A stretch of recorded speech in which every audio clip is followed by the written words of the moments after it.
VVT, variable valve timing, is used on many engines, the Corsa D 1.4 included. This video covers the oil control valve, how to strip, clean, inspect and reassemble it, and briefly how it works and some of the faults. Very briefly how it works. The actuator solenoid, controlled by the pulse signal from the ECU, operates the oil control valve, opening a shuttle valve directing oil to the camshaft adjuster to either side of its chambers to advance or retard the camshaft by turning it within the drive chain sprocket. Stripping the valve down and cleaning it is quite easy. Some of the parts are very small and delicate, so take care. The valve in this video has already done 130,000 miles, so I think the tiny filter was amazingly clean for its usage.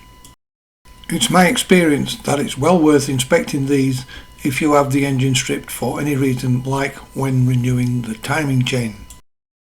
The spool valve has only two positions: power to the solenoid for advanced camshaft movement and zero power when the spring pushes the valve the other way, so giving camshaft retard movement. There is a small ball valve at the base that has a tiny spring behind it. I just tested to make sure that it was operating correctly. Take note when reassembling that there is a locating groove and lug for the inner cage. The symptoms are logical.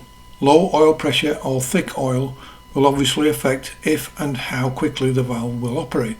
Camshafts that are in the wrong position will affect valve timing, leading to the likes of rough idling, low power and engine noise.